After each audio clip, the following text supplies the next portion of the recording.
Hello, I'm Jack Fink. Have you thawed out yet? Welcome to Eye on Politics on CBS News, Dallas-Fort Worth. Before this week's ice storm, much of the country was focused on the beating death of Tyree Nichols by Memphis police officers. Those officers have been fired and charged with murder.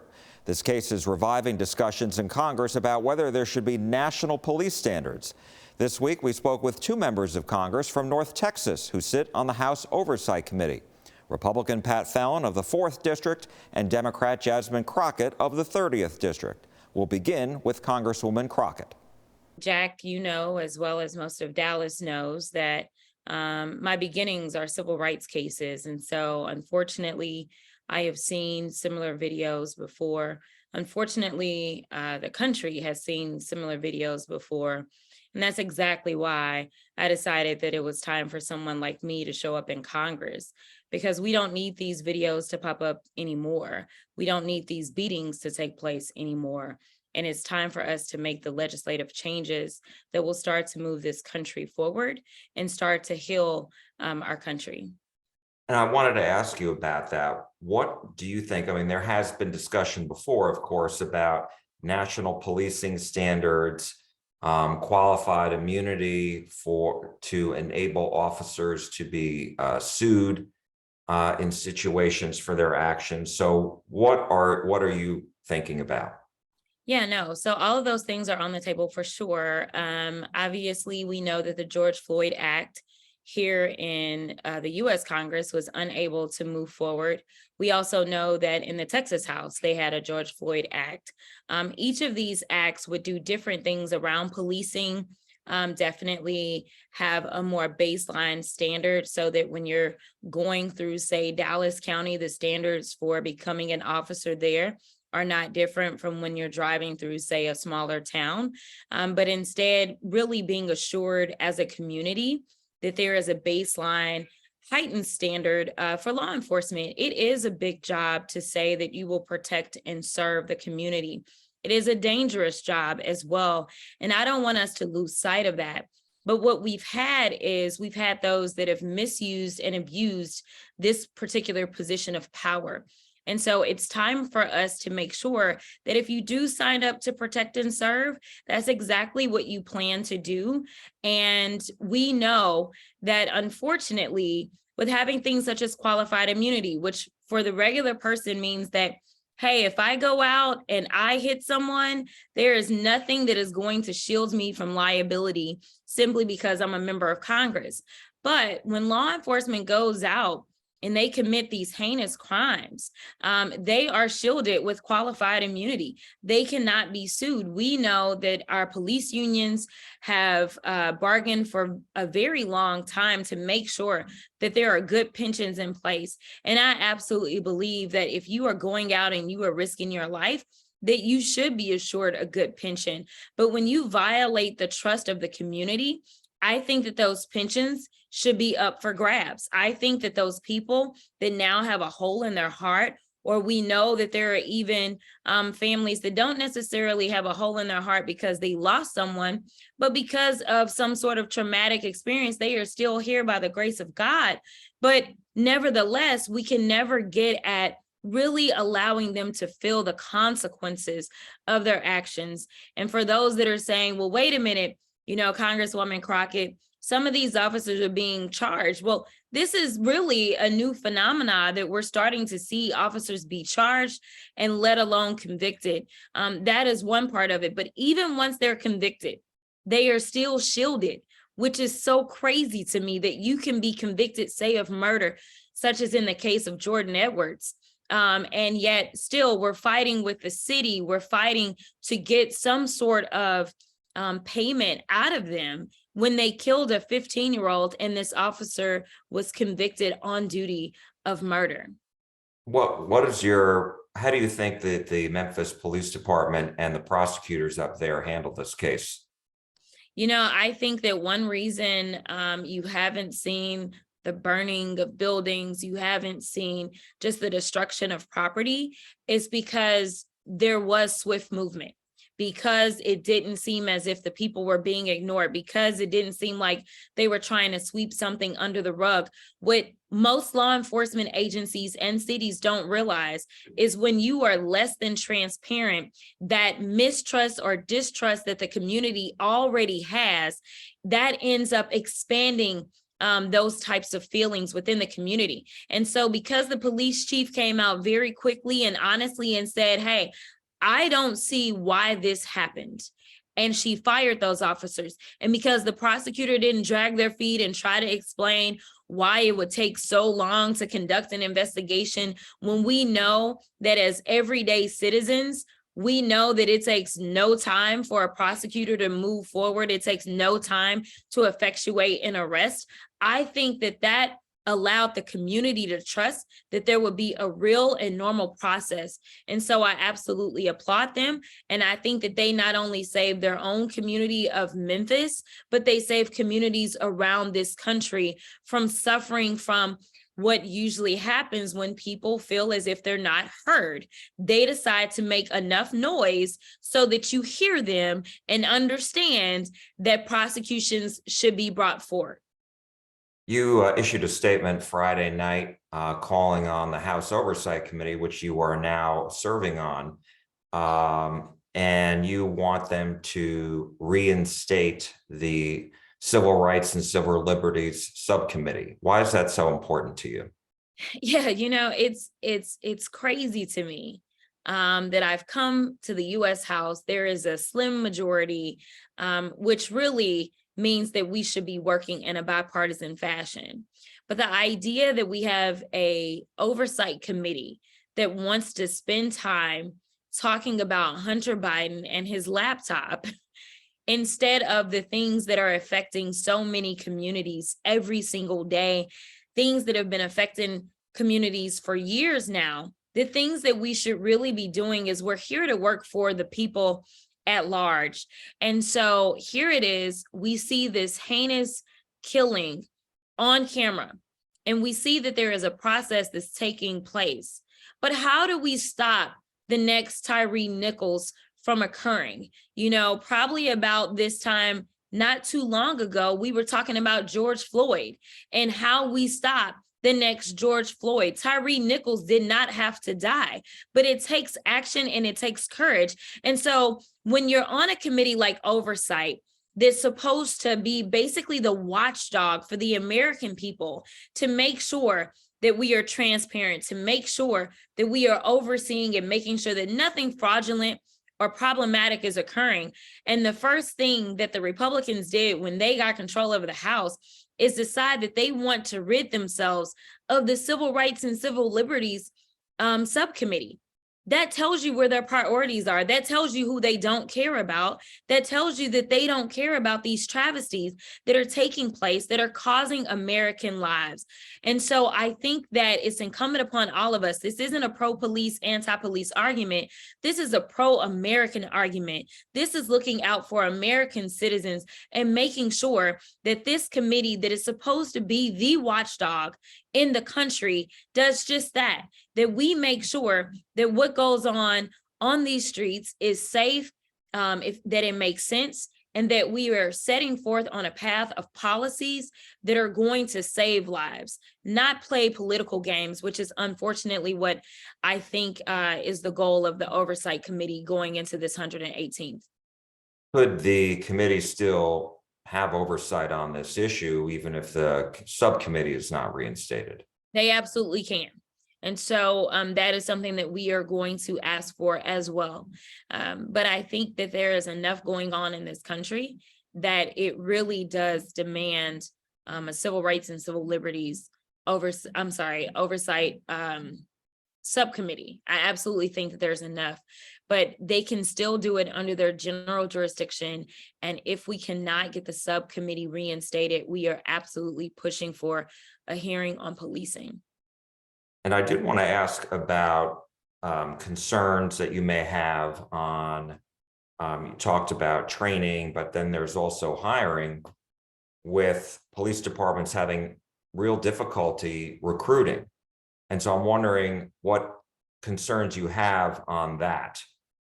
Yeah, so that is a very real concern. We know right there in Dallas that they have been short-staffed for some time.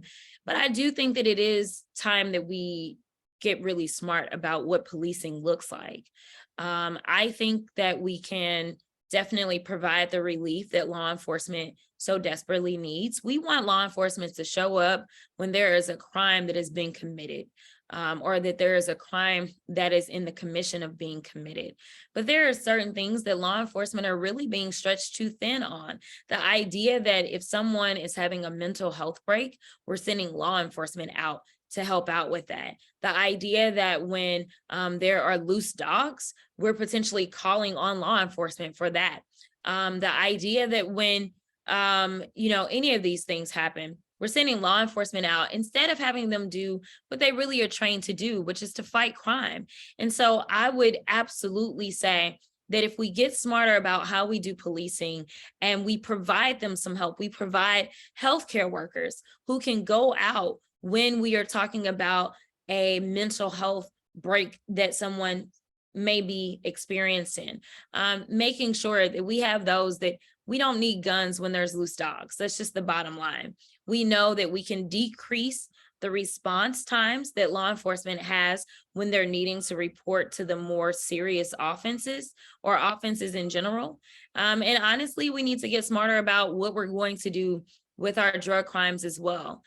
So I think that, yes, it is a concern. We need to make sure that law enforcement is able to be competitive. I know that that's one of the things that Dallas has complained about, is that some of our surrounding areas, such as over in Arlington police and Fort Worth police, they're offering better packages than Dallas is able to offer. And so I think if we start saying, how many officers do we really need if we really are just going to have our officers mainly focus in on crime and some of these other social issues that law enforcement, God bless them, that they are taking care of, maybe we should get people that are more so on the socially trained side to handle those things. And I think that we can really start to bridge that gap a little bit. Now our conversation with Congressman Fallon. One thing that we know over the weekend caught a lot of attention nationwide is the police video that was released of the death, the beating of Tyre Nichols. And I'm wondering if you had a chance to see that video and if you think that there is room for Congress to have oversight in a case like this. Yeah, Jack, I did watch the video, and it was, it was tough to watch, to be quite frank. And with great power becomes great responsibility. And these police officers clearly acted negligently and criminally, and they have been charged. And I think justice will be served in this case. I don't think it's Congress's role, though, to get involved in this. I think I have to trust the Memphis authorities and the authorities also in Tennessee as well. But the police have a tough job, and I think, unfortunately, when a certain element of this country vilifies police officers and talks about defunding law enforcement, then you saw what happened in Memphis was they actually lowered their standards for recruitment. And I want the best and brightest to be police officers because they have a very tough job. And it's an unfortunate situation, but I think 99.9% of police officers in this country are heroes, and they do a fabulous job. And I wanted to ask you, one of the Democrats now on the House Oversight Committee, a committee that you were on as well, Democrat Jasmine Crockett of Dallas, is calling for the Civil Rights and Civil Liberties Subcommittee of this committee to be reinstated by Republicans. What's your reaction to that? Well, I think she just got here. She's a freshman, and I think the civil liberties of Americans have been well protected. And I like the way Chairman Comer has run the committee thus far. From ranking member now to chairman, and we have 5 subcommittees. And the fact of the matter is, we have oversight pretty much on everything in federal governance. So the name of a committee really doesn't matter, considering that we have such a broad umbrella to hear anything that the chairman might deem important. And I wanted to ask you, because this is going to bring up more discussion of national policing standards and a federal bill on this. And then there's also the question of qualified immunity whether police officers should be able to be sued based on their actions. And so I'm wondering what your thought is on this topic. Well, one of the reasons we know about Tyre Nichols is because of body cams. And I've always been a huge proponent of body cameras and got tens of millions of dollars in funding when I was in the Texas legislature for smaller departments to afford them, because that's where we have a real insight into what's actually going on in a specific case. We're a huge country, Jack, at 330 million people. And unfortunately, you're going to have instances like this. And this is why we want to ferret them out. This is an incredible exception. Now, the mainstream media, because we are so large, can probably find one or two of these kinds of things every week, unfortunately, and not necessarily one that involves a fatality. But that's why cameras and training, we want to make this, we want to eradicate it, of course, but we want to make it incredibly rare, which it already is, and let the local authorities address the matter when these arise. And what are your concerns about crime and the impact this may have on crimes and police being attacked? No, I think that the crimes will, like we've seen, when you want to, what the defund the police movement did was just encourage more crime. And we've seen that through statistics. And then who does that really hurt most of all? Ironically and unfortunately, people of color. And no one's really talking about something else too. In all of these instances, the victims aren't initially complying with police officer commands. And by the way, lawful commands. That doesn't matter who you are. And that, this is why the incident in Memphis doesn't have a racial element, because all 5 police officers were African-American and the victim was as well. But it doesn't matter who you are. When you get pulled over, obey lawful commands, because it's a dangerous situation. The police officer doesn't know who you are. And there are plenty of times, and I also find it ironic that the mainstream media doesn't show when police officers are shot and killed or assaulted. It fits, they're only looking for certain things that fit their narrative. My narrative is I want justice to be served and I want people to be safe. So when you do get pulled over, if you have an encounter with a police officer, follow their lawful commands to keep you and them safe. Now some political headlines across Texas. Governor Greg Abbott announced he has hired the state's first border czar. His name is Mike Banks, and he previously held leadership positions in the United States Border Patrol.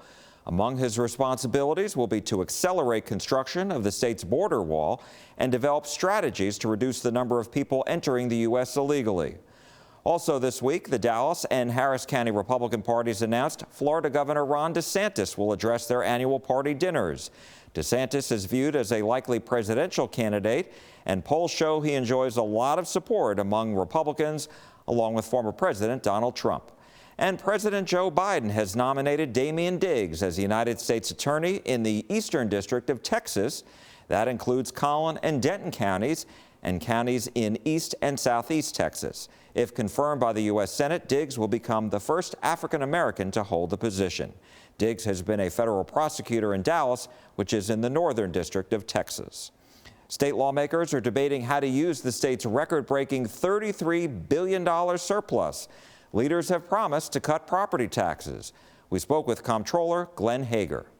So everybody has really been talking about the Texas budget surplus, record-breaking, nearly $33 billion. You certainly created quite the stir at the Texas Capitol last month. And so now the question is, how are the lawmakers going to be allocating that surplus?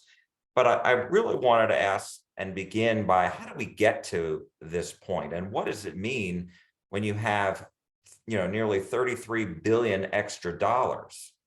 Yeah, that's a great question. I'm glad you started off with how do we get to where we're at? If you look at the course of the last 22 months, kind of since we started coming out of the pandemic, when businesses weren't shut down, people getting back to work, the fact is here in Texas, just to put in perspective, of all the streams of revenue into the state treasury, sales tax is roughly about 60% of all the tax collections into the state treasury. So my point being is I talk a little bit more about sales tax than other types of revenues into the state treasury of people's state treasury here in the state of Texas. The fact is we've had record numbers that have come in month after month after month. So the growth in the last year, let me put this in perspective. Total tax collections In the last 30 years in the state treasury, from 1 year compared to the prior, we've had 5 times where we've had a double-digit increase from 1 year to the next, and they range from 10 to 13%.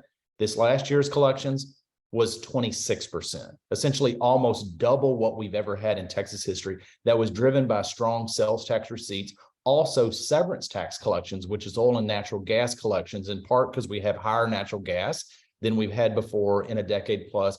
Partly that was driven by, unfortunately, the Russian invasion of Ukraine and the disruption globally for natural gas. And so coming back to sales tax collections, unfortunately, you, myself, Texas businesses, individuals, unfortunately, are having to deal with record high 40-year inflation. And so why do I bring that up? I bring that in part because it also helps contribute to where we're at, because as you and I, businesses, individuals, pay more for items that are taxable, it also means revenues come in higher because of tax collections. And so just to put it in perspective, in the last month, let's say the last 3 months, in fact, Texas consumers on taxable items, that doesn't include groceries, that doesn't include medication, I'm only talking about the items that are taxable, we've essentially spent about $4.5 billion more per month than what we did in the prior year. And that's about $45 billion in a total year. So it's, how do we get here? We got here, one, by record collections with a stronger economy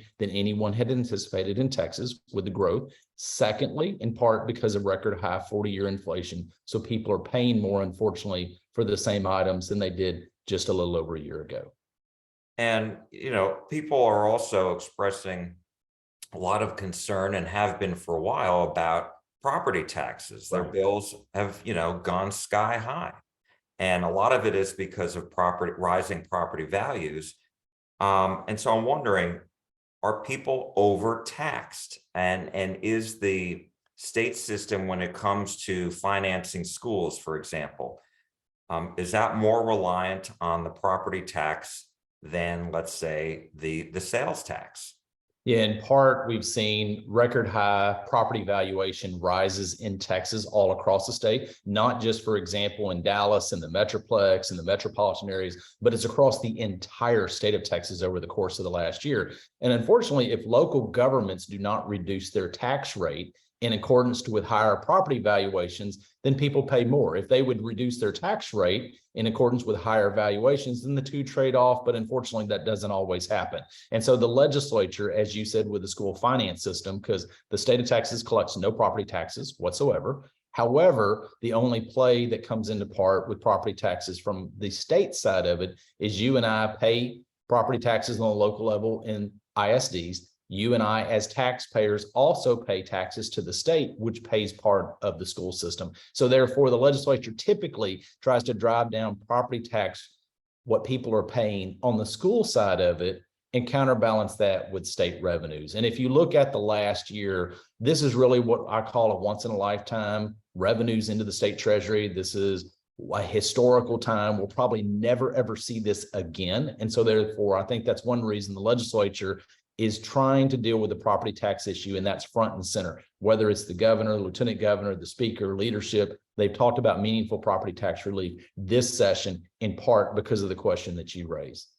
And so far, the House and the Senate, and obviously you used to be in the Texas Senate, and they have proposed about $15 billion in property tax relief. Others say it's not high enough, needs to be higher, but to do that, they would need to break the spending cap that's in place. Is that something that you can talk about and how that would work? Yeah, just to kind of put everything in perspective, typically for a state budget, which that's the only thing the legislature typically has to do every 2 years when they're in legislative session, is pass a 2-year state budget.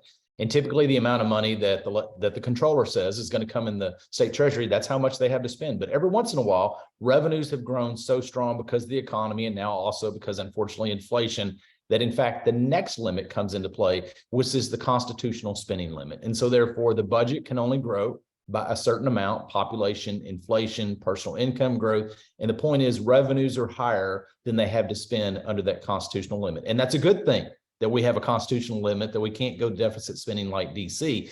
But the point is, the legislature would have to vote, in part is the question, to so-called bust the constitutional spending limit. And let me just say, I've never seen a legislative body that's willing to do that. So I would seriously doubt they're going to. But what they can do if they want is take some of these dollars, put them in what I deem a state savings account per se, set it off to the side. While it may not get spent in this 2-year budget, they can say, we're going to dedicate this to property tax relief. We're going to dedicate this to road maintenance, highway fund, broadband infrastructure, whatever that may be. And then they can use those dollars in 2 years, 4 years, and 6 years. So they told us, we as the taxpayers, this is what we're going to dedicate it and set it aside to. While they are not spending it now, that wouldn't be busting the spending limit. What they can do is say, we're going to continue to drive down this problem, i.e. in this case that we're talking about is property taxes. And let me ask you, and sorry if this is getting into the weeds a little bit, but one thing that we always hear is that this is the taxpayers' money. That's right.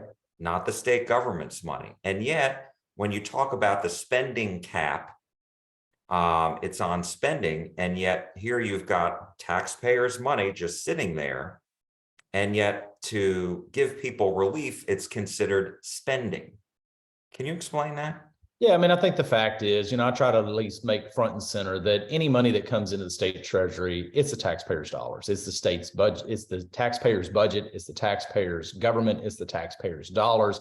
And so whether that's revenues coming in or expenditures, either way, it's your and my money. So the fact is the legislature has to live within those confines. Typically, it's much less than this situation, but now it's record amounts, higher than we've ever seen it in Texas history, and probably higher than we will ever see it in the future. And so therefore, one of the things they can do instead of spending is they can actually provide meaningful tax cuts. Now, whether that comes in the form of sales tax, whether it comes in the form of the business tax, the franchise tax, things that the state actually receives, that in essence is not spending, but that still drives money back into people's pockets, back in the individuals, which goes into the economy or businesses. So there's a couple ways to come about it. It doesn't have to be spending. It can be tax cuts in different forms or fashion. But since the state does not derive property taxes, the state can't just go cut property tax. The state has to swap that off some way, which typically offsets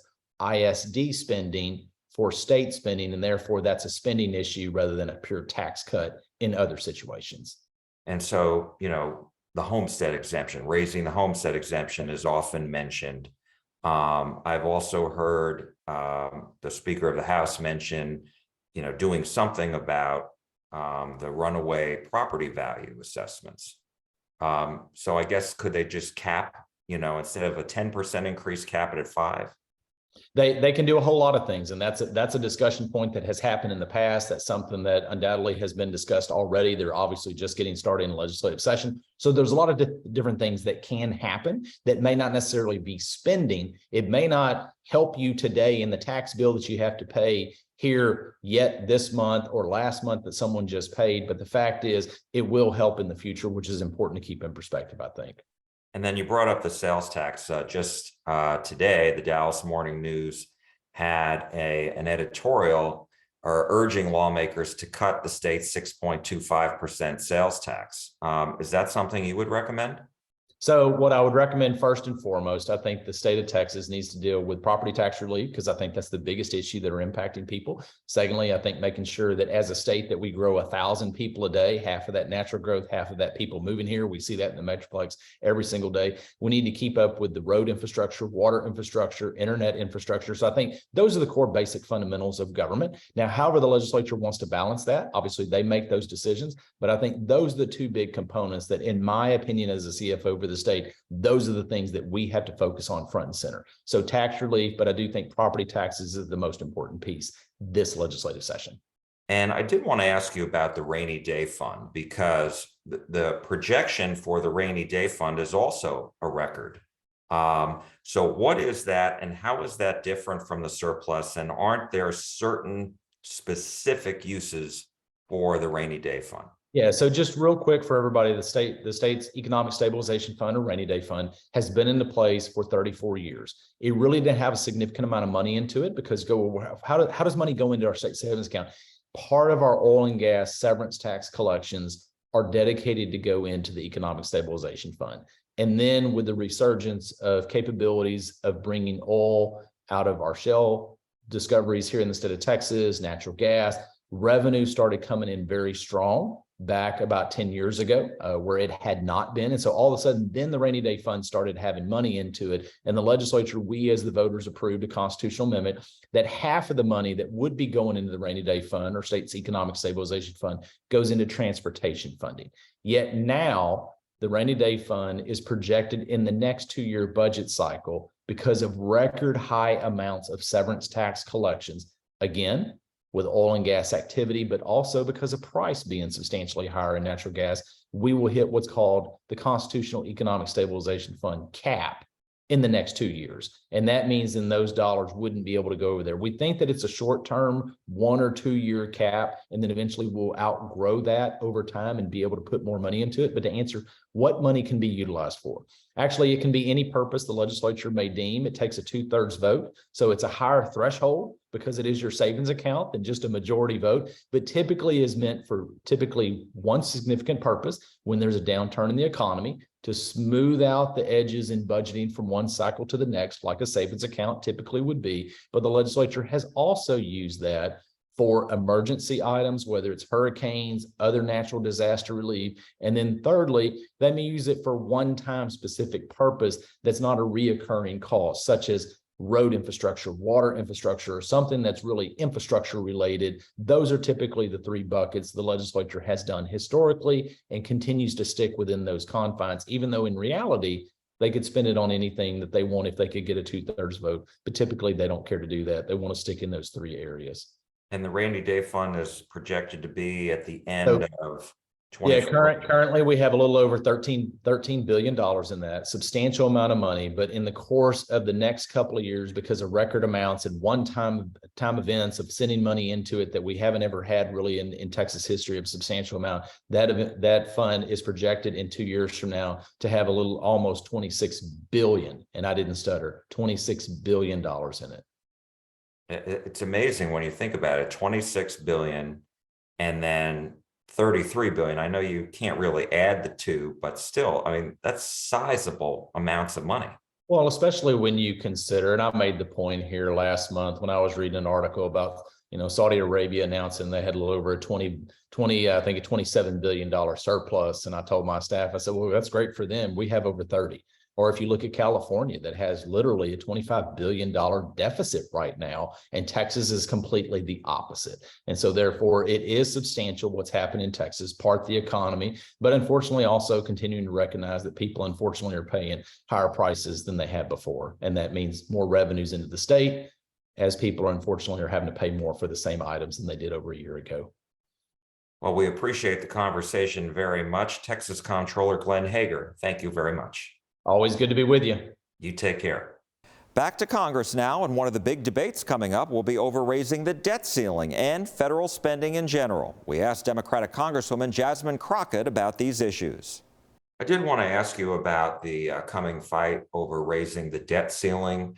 We know that Speaker McCarthy and President Biden are going to be meeting to discuss this, and I'm wondering, where are you on raising the debt ceiling and the conversation that Republicans are saying needs to take place, which is reducing the national debt, which is now more than $31.5 trillion.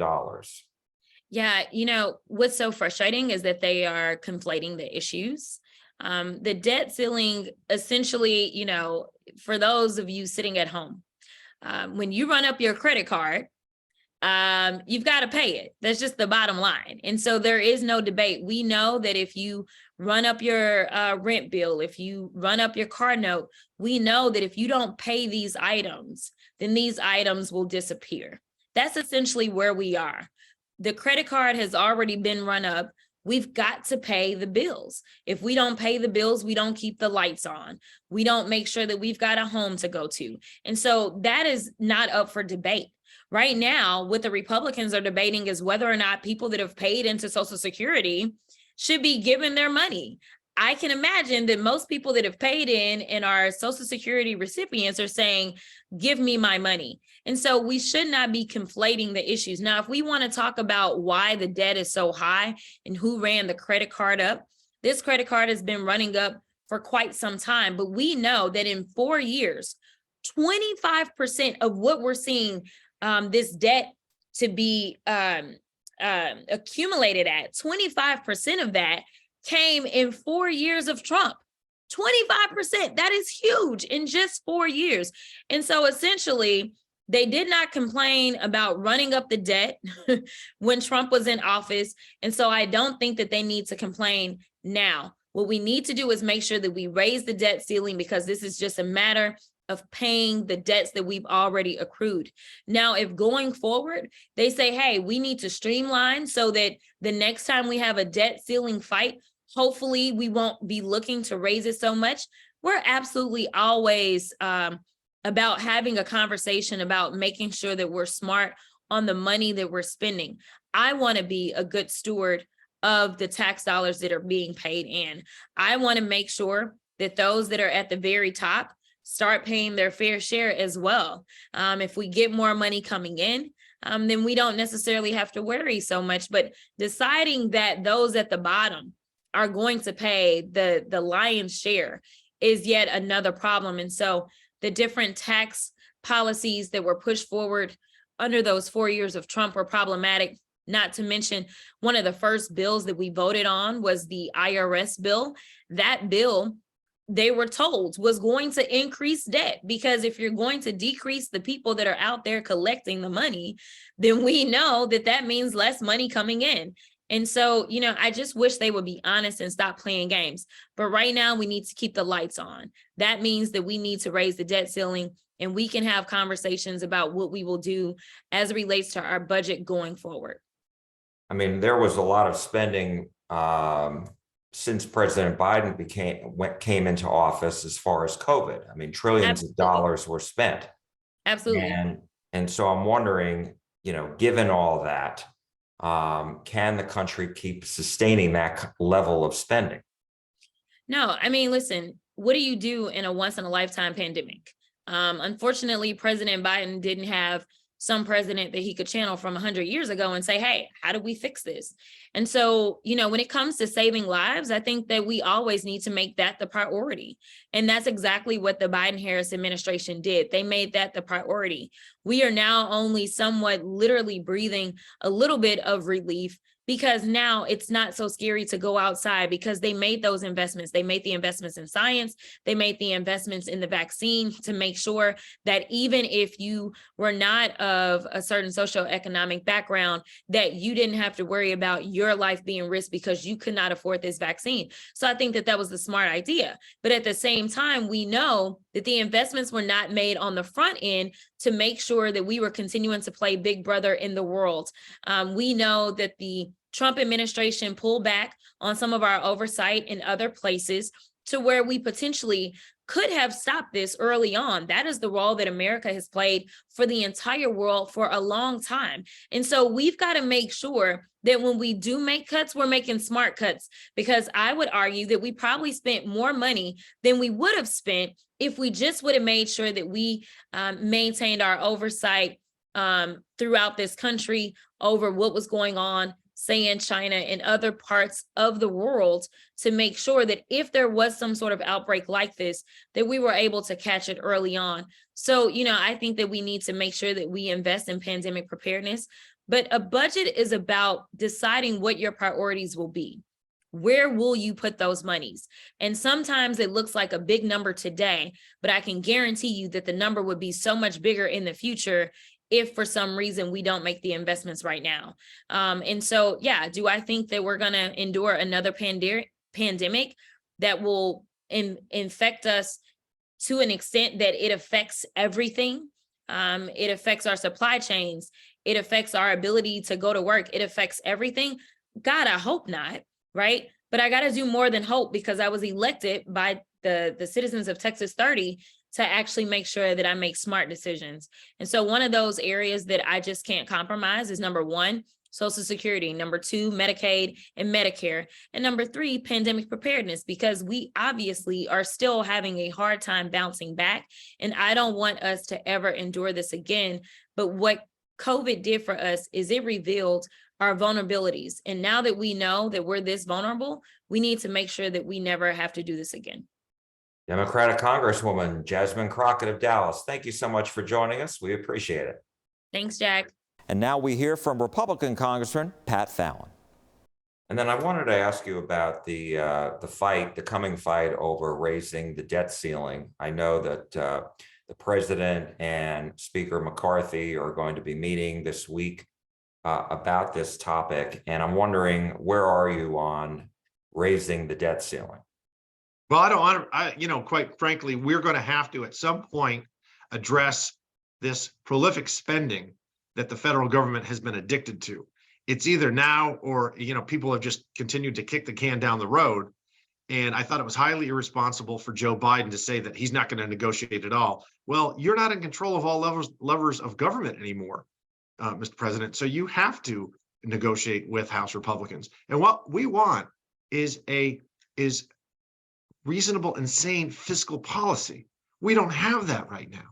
So we can raise the debt ceiling and then kick the can down the road, but there's going to be a day of reckoning. So we want to nip it in the bud now and have a responsible plan that can actually balance the federal budget. It's so out of line now, Jack, that we can't do it in a year or two. So we're going to have to do it over a series of years, 7, 10, 12 years. And I'm not voting for a debt ceiling increase unless we have a concrete plan to balance the federal budget in a reasonable amount of time. And the Senate's going to have to be a part of this as well. So are Republicans going to be working with Republicans in the Senate, Democrats in the Senate, Democrats in the House? Everybody has to come to the table on this, no? Yeah. No, I think those discussions are already in motion. And we've got to act in the best interest of the country and not just concern ourselves with the next election and make sure that, that this certain sector that tends to vote for me gets the money that they need. I'm sick of these payoffs and pandering. We cannot spend more than we take in. And I don't really believe, I'm not buying into this Chicken Little. Listen, I don't want to default on the debt. I don't think we need to, even if we don't raise the ceiling, because the revenues are about depending on the month, $400 or $500 billion every month. And the debt ceiling or the debt payments are about 40 billion. So we can make the payments. It's just that then some of these entitlements and other wasteful spending that the federal government has been throwing money at issues and problems for decades might have to be cut. And you know what? I think it's high time for that to happen. Are you talking about Medicare and Social Security, or are you just talking about non-entitlements? Yeah, well, Social Security is something that people count on and they've paid into. So I think that's a little bit different. And also, you got to be very careful about Medicare because there are folks that have worked their whole lives, paid into the system, and really depend on it. But there's tens of billions, if not hundreds of billions of dollars of wasteful spending that need to be looked into and need to be cut back. Otherwise, again, we can kick the can down the road, but there's going to be a time where the debt will consume almost the entire budget, and we're not going to have Social Security or Medicare or Medicaid or any of these other entitlement programs moving forward. My last question on this topic, and I appreciate your time, is sure. As far as this is concerned, is this a spending cuts only? Oh, I think that we don't have a revenue problem in Washington. We have a spending problem. And I do think that we need to rein in spending. I've always believed that. I've always been a deficit hawk and fiscal hawk. So there's plenty of room to do that. And even just like with federal employees, you don't need to lay people off. You just have to don't place through attrition. When people retire, some of these positions just don't need to be filled. It's a very bloated bureaucracy. Republican North Texas Congressman Pat Fallon, thank you so much. We really appreciate it. Thank you, sir. God bless. You can find all of our interviews on our website, cbsdfw.com. Go to Jack Fink Interviews.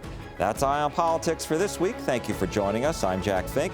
You're watching CBS News, Dallas-Fort Worth.